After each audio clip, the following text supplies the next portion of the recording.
में सबका हार्दिक स्वागत है। सबके मंगल और शुभकामना के साथ प्रेरणादायक विषय में आज दोस्तों हमारे जीवन में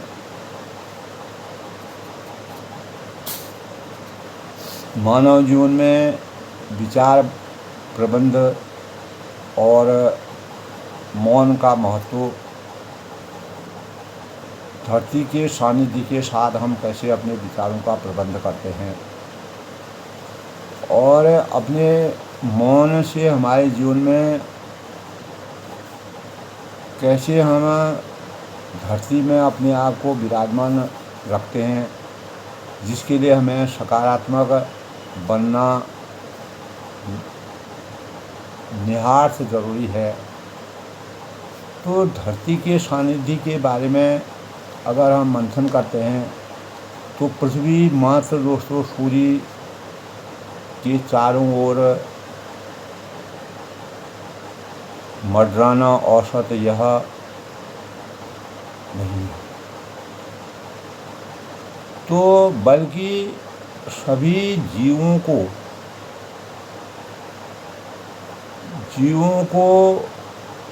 प्रबल पोषक प्रदान करती है और रहस्यमय अस्मिता है। यानी पृथ्वी मात्र सूर्य के चारों ओर मंडराना औसत ग्रह नहीं है, बल्कि सभी जीवों को प्रबंध पोषण प्रबल करती है और रहस्यमय अस्मिता है। तो यानी वैभवकारी गुणों के कारण, संपदा के कारण पृथ्वी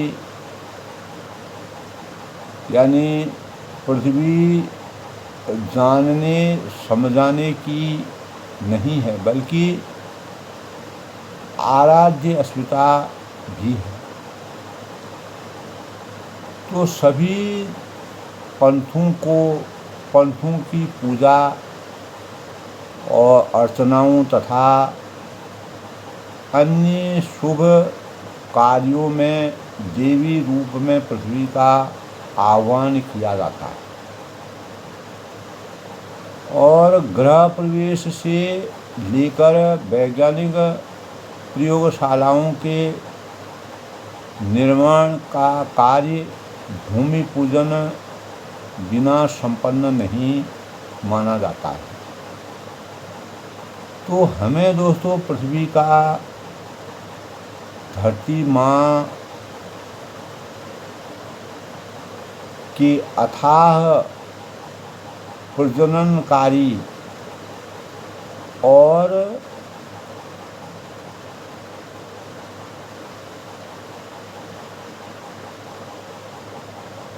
उपधारात्मक गुणों का जो बोध होना चाहिए, उठते बैठते सोते और नंगे पांव चलते निरंतर धरती के सानिध्य में रहते स्वयं को धरती का अभिन्न अंग मानना चाहिए प्रत्येक प्राणी को। तो धरती के अंतर्गत दोस्तों स्पर्श में रहने से पुलकित, उमंग पूर्ण और जीवंत रहना चाहिए। अपनी संततियों का सानिध्य माँ धरती को खूब सुहाता है। न भूलें धरती यानी आपके नंगे पाँव के स्पर्श से और वायु आपके बालों के साथ खेल करते हुए यानी झूम उठती है। ऋग्वेद में दोस्तों इसे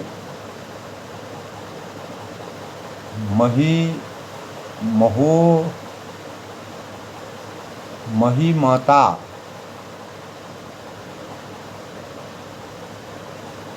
की संज्ञा दी गई है। लेकिन वनों की अंधाधुंध कटाई, अत्यधिक खनन, निर्माण कार्य जैसी गतिविधियों से धरती का नैसर्गिक स्वरूप विकृत हो रहा है। तो परिणाम स्वरूप इस पर प्राकृतिक आपदाओं में वृद्धि लगातार निरंतर होती जा रही है। आज की हमारी अनेकों समस्याएं धरती पर एकाधिकार जताने की जो कुंठा, जो चेष्टा, कुचेष्टा जिसको कहा जाता है कि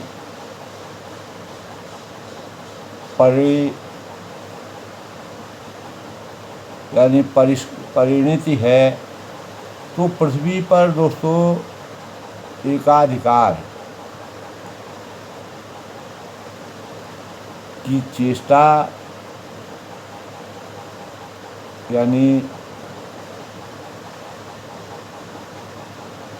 घृणास्पद और अमानवीय जो कृत्य होते हैं, क्योंकि धरती हमारी नहीं है, बल्कि हम धरती के।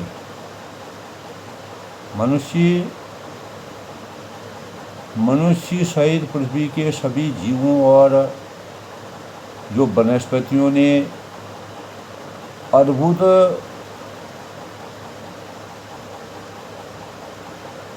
शास्त्रीय की समानता शास्त्रीय समझना होगा। मनुष्य की दोस्तों खुशहाली का जो सरोकार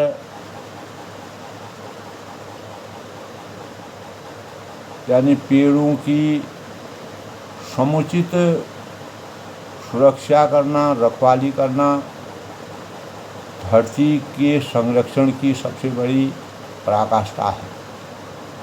तो जीवन का अर्थ दोस्तों यह समझना है कि जो ऐसे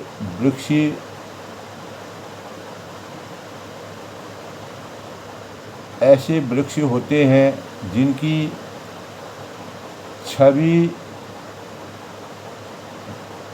छवि तले वह कभी नहीं बैठेगा, जिनकी छाह के नीचे वह कभी नहीं बैठेगा।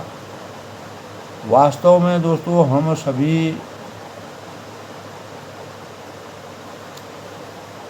सभी पृथ्वी रूपी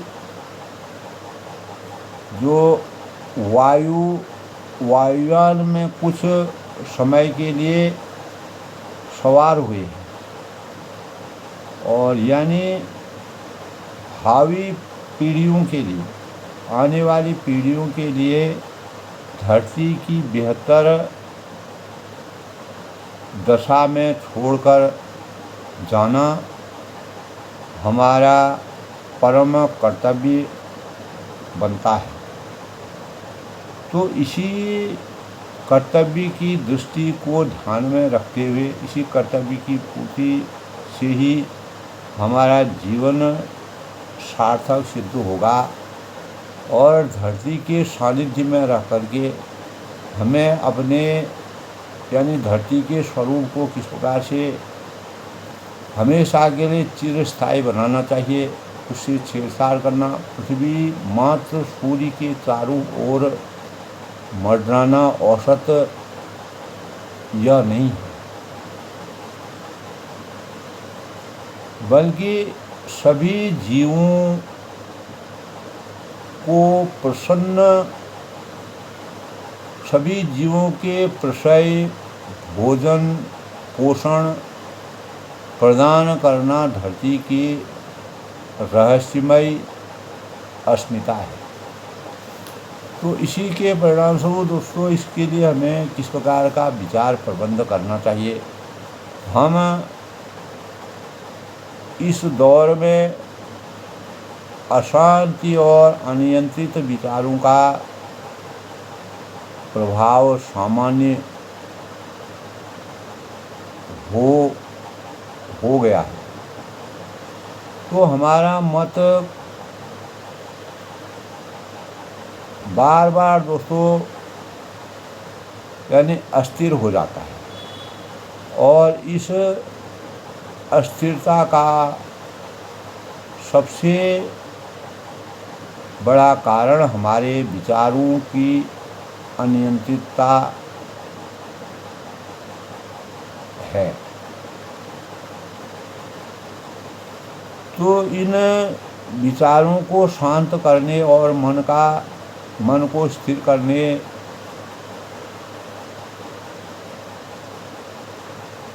और इसको सही ढंग से रखने के लिए यानी जो कुछ लोग जो है दोस्तों प्रायः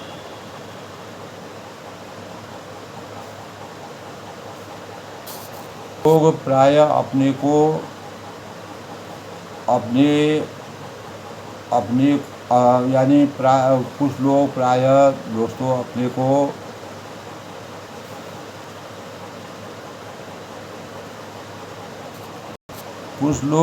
को प्रायः दोस्तों व्यस्त रखने का प्रयास करते हैं और यह प्रक्रिया कई बार प्रभावी होती है और परंतु इसके अपने सकारात्मक और नकारात्मक पहलू हैं। जब मन किसी यानी सामान्य आकांक्षा या दुख में फंसा रहता है तो वे यह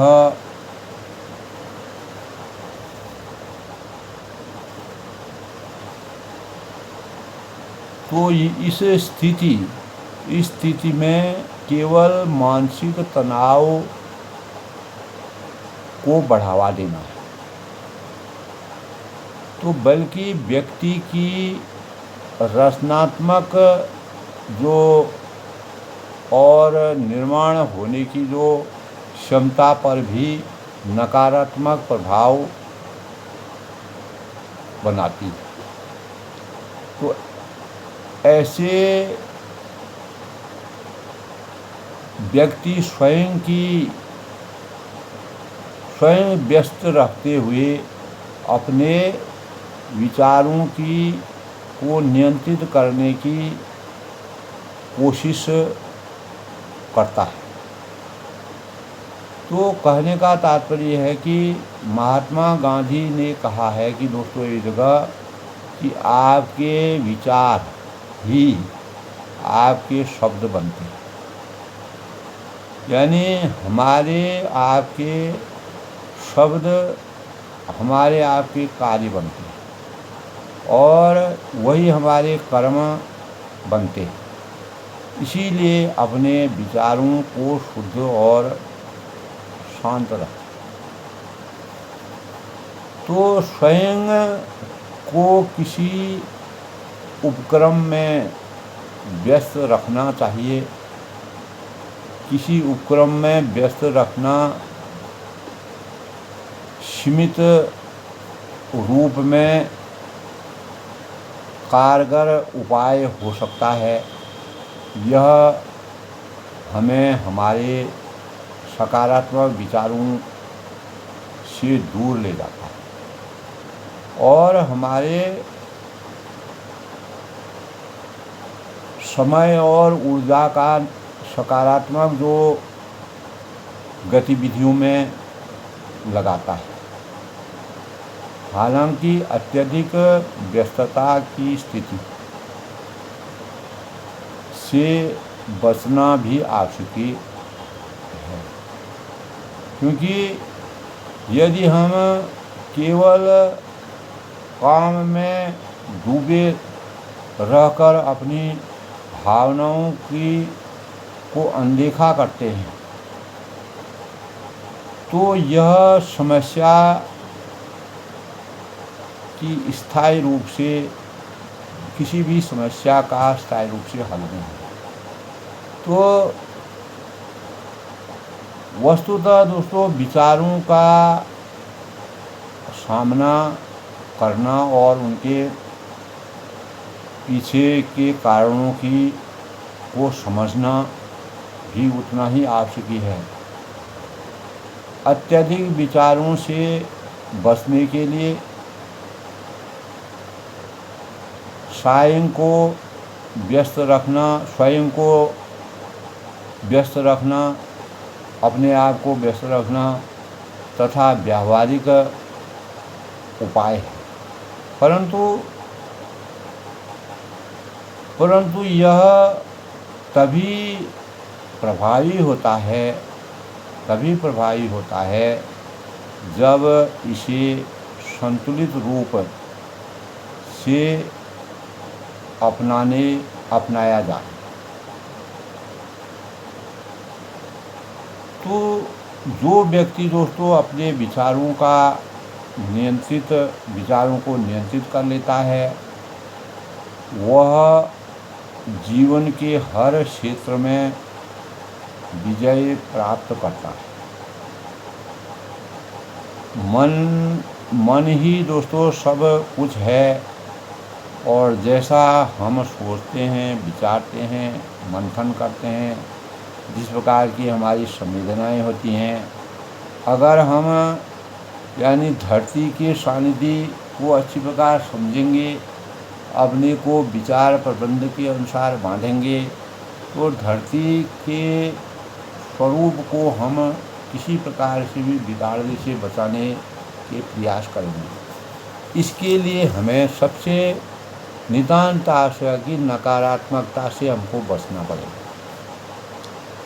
यानी इसकी सकारात्मकता और नकारात्मकता के साथ न जीवन में सफलता और असफलता के बीज मौजूद होते हैं। तो सकारात्मकता हमारी सफलता को निश्चित करती है, और वही नकारात्मकता हमारी असफलता को। तो सकारात्मकता की बड़ी खूबी, कड़ी सूची यही है, बहुत बड़ी खूबी यही है कि कठिन से भी कठिन परिस्थितियों में भी हम पर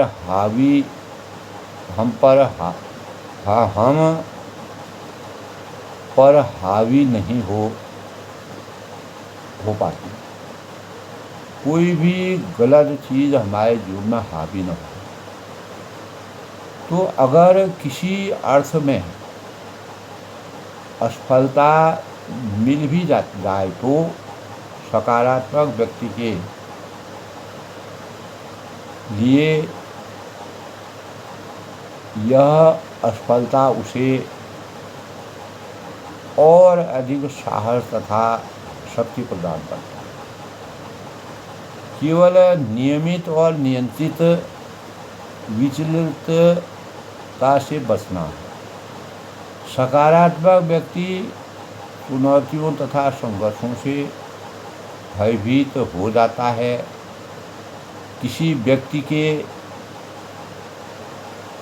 जीवन में असफल हो जाने के पीछे का यही मूल कारण है कि व्यक्ति स्वयं के प्रति एवं परिस्थितियों के प्रति जब नकारात्मक होता है, तब तक उसके सामने असफलताएं खड़ी होती है।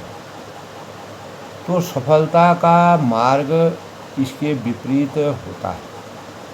तो सकारात्मकता के कारण ही व्यक्ति जीवन में चुनौतियों पर विजय प्राप्त करता है। तो नकारात्मकता में दोस्तों, नकारात्मकता से युक्त जो जीवन एक अभिशाप बन जाता है। इसीलिए सफलतापूर्वक स्वयं की पड़ताल करनी चाहिए, यानी स्वयं का निरीक्षण करना चाहिए और व्यक्तित्व के किसी भी स्तर पर नकारात्मकता को कभी नहीं अपनाना चाहिए। स्वार्थ, अहम और भोग में लिप्त जीवन जल्दी ही नकारात्मकता से भर जाता है। फिर अनेक समस्याओं का आना शुरू हो जाता है। तो सकारात्मकता का होना एक अच्छे एवं आदर्श व्यक्तित्व की विशेषता है। जीवन में यानी परेशानियों और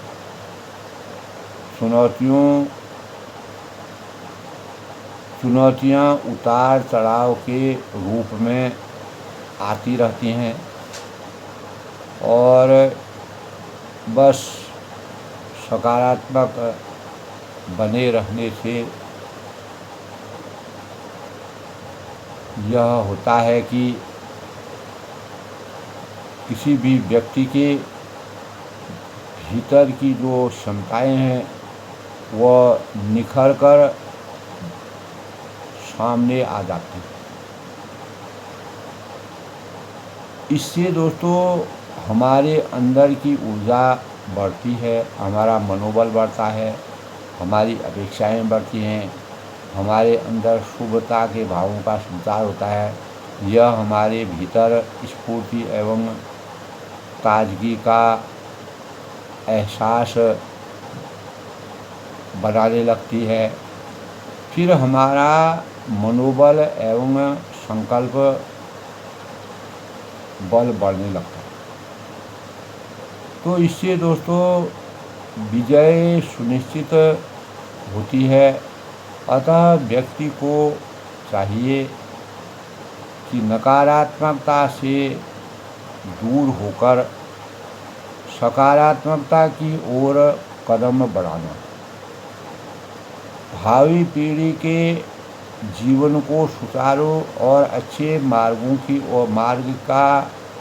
परिणति कराने के लिए जीवन में सुख शांति और प्रसन्नता की प्राप्ति सकारात्मकता के भावों से की अहम भूमिका सकारात्मकता जो है हमारे जीवन में अहम भूमिका अदा करती है। तो विचार प्रबंध है और धरती का सानिध्य है। धरती के सानिध्य को हम कैसे बचा सकते हैं?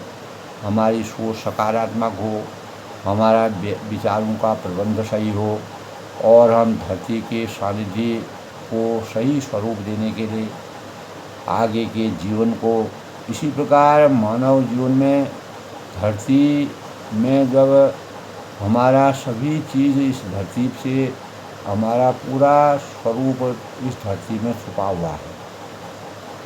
अगर हम इसके वास्तविकता को न समझेंगे तो जननी जन्म भूमिश्च स्वर्गादपि गरीयसी, इसीलिए कहा गया है जननी जन्म भूमिश्च स्वर्गादपि गरीयसी। स्वर्ग से भी बड़ा सुख इस धरती पर था कि सौहार्द को, सौंदर्य को, सुंदरता को और इसके स्वरूप को हमेशा एक विचार प्रबंध के रूप में नकारात्मकता के विचारों से बचना, स्वयं स्वार्थों को बचना अपार भौतिकता के परिवेश में आकर के धरती से छेड़छाड़ करना, धरती को इस सानिध्य को बचाने के लिए पीढ़ी दर पीढ़ी हमें अपने जीवन में इस प्रकार की प्रेरणा के स्रोतों का किस प्रकार से हमको आज के परिवेश में जिस प्रकार से धरती का दोहन हो रहा है